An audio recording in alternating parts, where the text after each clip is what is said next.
I hope you are okay from wherever you are watching this video from. I'm very fine from where I'm making it. I'm glad you are watching.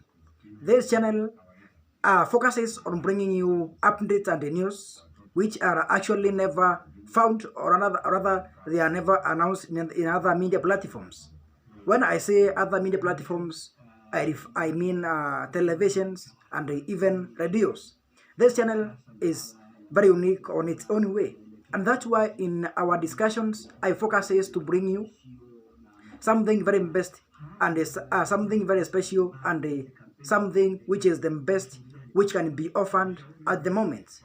In today's discussion, I want to bring you a very interesting topic which actually I know you guys are not aware of. I want us to discuss something which is has been practiced for long since the onset of today's current constitution, and before we can enter into our discussion deeply, as tradition of our analysis, I want to give you an overview of the occasions which are taking place and which are going to take place in countrywide today. First of all, as in our yesterday's discussion, Moses Kuria is currently in the country. He has landed. They are on their preparation to arrive Thika Stadium. Thika Stadium is going to host his homecoming event, where several dignitaries have been invited. I hope they are going to attend, including Raila Amolo Odinga and William Samoei Ruto, although I'm not very sure.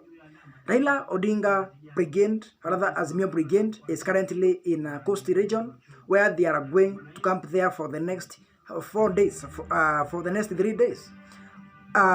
Kenya Kwanza Alliance, including Moses Wetangula, Mudavadi, and William Samoei Ruto, are in East Mount Kenya region, which is actually Embu, Tharaka Nithi, and Meru. They are going to be there for the best time of this weekend, and that's all for now. In our discussion, I want us to discuss the contention in Nairobi governorship. Or rather, I want us to discuss Nairobi gubernatorial position, how it is gotten, and who has been getting it, and who is going to get it even in this coming general election. 2013, we had Evans Kidero. He was a governor of ODM. Actually, that was the infancy of current constitution. It was emerging. It was taking shape in that time. Many positions were not clearly defined, with the power and the authority vested on them. So it took a real shape in 2017 general election, and actually it is growing very well and in a definite manner. In 2017, we had Governor Mike Sonko. He was governor from Jubilee. Actually, Kindero was was a Luo man, and a Kamba man, Mike Mbuvi Sonko from Jubilee, was the governor in 2017. So I want us to discuss this coming general election, who is going to be made the governor, because actually, contrary to the people's expectations, some positions in this country are not there. Rather, the people who occupy those positions are not occupying them because of the will of the people. They are people imposed to the citizens. Nairobi gubernatorial position is the second position which is imposed to the people. First position is the deputy presidency. Those are positions which are discussed at the national level, at national tables. Actually, I'm not saying presidency is discussed at national level, because president, although he is also imposed to the people, he is main president by mere fact of connection and a good relation with tycoons, cartels, and all those rich people who owns this country's economy. When I say those people, I mean people who operate mega businesses, who are billionaires of this country. Some billionaires includes SK Masharia. We have Naushadi Merali. We have this man for equity, Mwangi. So those are some overview, including Kenyatta's family and even Odinga's family. So some president is appointed by mere fact of good relation and connection, but the deputy presidency position and the Nairobi gubernatorial position is a position which stakeholders of this country sit on national table and discuss, and they comes to conclusion. I will make a specific video on discussion of deputy president who is going to deputize the incoming president, actually Raila Amolo Odinga, on a separate video. In today's discussion, I want us to focus on the Nairobi gubernatorial seats. First discussion, I'm looking the Kenya Kwanza Alliance candidate front end by the Kenya Kwanza Alliance. Actually, at the beginning of Kenya Kwanza Alliance is where we started seeing the emergence of Johnson Sakaja as the main candidate front end by Deputy President William Samoei Ruto. At the beginning, before the coalition of Kenya Kwanza Alliance, we had UDA Margaret Wanjiru fronted by William Samoei Ruto, but entrance of Johnson Sakaja meant possibilities of Margaret Wanjiru becoming the governor very difficult. So I'm ruling out the possibility of Margaret Wanjiru by fact that you know why she is out. Also ruling in the possibility of Johnson Sakaja. We are going to discuss him in depth. We are going to discuss Tim Wanyonyi, the ODM candidate, currently MP for Westlands. We are going to discuss the tycoon or other billionaire, Freddy Gatia, the Azimio preferred Nairobi governor person. So there are other minor candidates, for instance, Kennedy Odede, we have Agnes Kagure, we have some of them, but we are going to discuss the main horses in this race. The possibility of Johnson Sakaja becoming the governor of this country, possibilities are diminishing after various considerations. First of all, bearing the influence of governor position. The governor position in Nairobi County is discussed and determined the national tables, and actually because of that discussion and because of that conclusion, the state resources and machineries are poured in the city to fund the preferred candidate of this candidate in the gubernatorial seat position. Because the position of gubernatorial seat in Nairobi is very powerful position. Is a powerful position which I can actually compare it to have equivalent powers or other influence as the deputy president person in this country. So the government of the day sits and decides. Rather, the tycoons and the owners of this country's economy who designs and delivers the business of this country are the one who decides who is going to become the Nairobi governor for the coming 5 years. So, bearing the fact that Johnson Sakaja is a candidate fronted by William Samoei Ruto, and all state machineries, don't mind the sun rays out there, as long as you can hear me, I hope it's okay. Bearing the fact that Johnson Sakaja is not supported, is not on side which is supported by the government, state machineries, deep state and the systems, the possibilities of him are very low. Actually, he is not such wealthy as to say. He has no much connection with the state.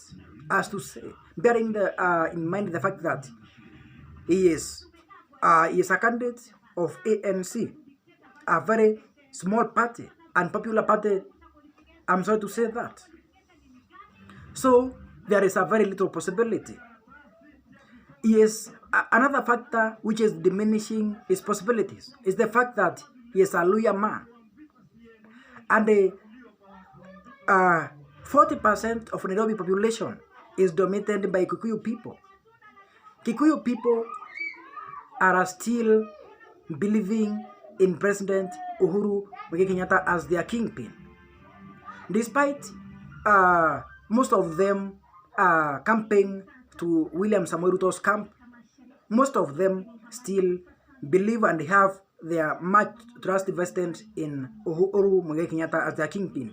So they are going to vote possible candidate who is going to hail from Kikuyu family. So that way, on that fact, I'm ruling out the possibility of Johnson Sakaja. Let's face the Azimio la Umoja front-end candidate. The first one who was actually front-end from the beginning of the Raila's campaigns is Tim Wanyonyi, the brother. I know you are not aware that Tim Wanyonyi, the MP for Westlands, is brother to Moses Masika Wetangula. I will do a research and make a particular video looking for analyzing critically the fallout and what happened to their political careers, which are actually very opposite to each other. You know, the one is in Azimio, the other one is in Kenya Kwanza, despite the fact of being brothers of the same blood. You know, Tim Wanyonyi, before he came disabled, after his education, he was practicing law in Moses Wetangula's law firm, and Masika Wetangula actually nurtured him politically. So I will make analysis on their fallout. Tim Wanyonyi is an ODM member. Tim Wanyonyi is a lawyer man, and Tim Wanyonyi is serving a second term in Westland. He was fronted from the beginning by Raila Amolo Odinga, but the fact that that position is discussed at national tables ruled out its possibilities, because Raila Amolo Odinga is a government project, as to say. His discussion, rather, his running mate is going to be discussed at the national level, and he is backed up by the state, that is Uhuru Muigai Kenyatta, and Uhuru Kenyatta want the full support of Kikuyu to be vested to Raila Amolo Odinga. So, for the fact that Kikuyu Nation is going to miss the position of the president in this time, they are going to have a mere deputy president. There was a conclusion which I can confirm to you that Kikuyu Nation is going to be awarded Nairobi gubernatorial position by their support to Raila Amolo Odinga's presidency. So, because even for them to offer full support to sign of Azimio, they have to be given some substantial positions in the coming regime, and one of that substantial position is the governor for Nairobi. So the possibility of Tim Wanyonyi, a man from Luhya community, becoming the governor of Nairobi county diminished with the time, and actually we are even his popularity as a Nairobi governor candidate is taking a very low profile, even in Azimio gatherings and in Azimio rallies, time with time. The second person I want us to discuss is the possibility of a very firm and a very popular emerging figure in this race. Actually, he has been behind political limelight for a long time, but now he is emerging. None other than Richard Gatia. Richard Gatia is a tycoon. He is a member. They own the same membership with the Uhuru Kenyatta to boys club in this country.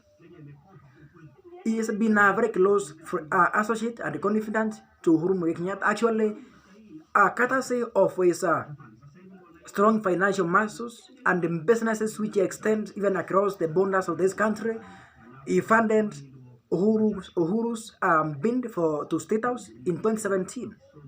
So he has been playing political cards behind the scenes, and the outcome which we has been witnessing. For instance, the Jubilee winning presidential position in 2017, the outcome has been courtesy of Richard Ngatia's playing cards, political cards behind the scene. Now he is emerging, very popular in Nairobi politics, ruling the fact that he is from Kikuyu community, ruling the fact that he is a close associate to Uhuru Kenyatta, and to say Uhuru Raila Amolo Odinga. The fact that he has financial muscles, very strong. He has strong influence economically in this country. Some of the businesses he owns, if you know Galileo Club in Westlands, a very luxurious club. He is the man behind it. He is the owner. He is the owner of Megascope Health Limited, which was actually associated with the 63 billion mismanagement, which was meant from medical kits supplied in the country by Jack Ma. This Megascope Limited has been associated in several financial inappropriations in this country that share some light behind its mega muscles of finance. He has been also been involved in various government schemes, courtesy of the friendship with the current president of the country. So that bears the fact that he is going to be preferred candidate for Nairobi gubernatorial positions. And on a very light note, it actually begs the fact that Tim Wanyonyi, because he hails from ODM and the Luya community, he might be given the position of deputy governor in Nairobi County. So, Tim Wanyonyi, what Richard Ngatia candidate ticket from Azimio to Nairobi gubernatorial position is a settled case. So, just going to election to elect the Nairobi governor position in 2022 general election, which is set to be August 9th, is just for formalities. Campaigns for is just a formality, but that position is a settled case. I know some are very surprised to know that about Wetangula's and the Tim Wanyonyi relation, the indisability of Tim Wanyonyi and the other issues. So, guys, I want us to discuss. I know I have taken too much time. As tradition of this channel, the 7th law of power says that make people to come to you, use bait if possible. Making people come to you by any creation or any initiative, make sure that whatever they do, whatever they say, whatever they make is out of your creation, is out of your command, and it is out of your control. So try to make people come to you, maybe by offers, by money, by any offer, by any sacrifice. As long as people are loyal to you, you are certainly going to rise into power. Thank you, guys. Have a blessed weekend, and don't forget to subscribe to our channel.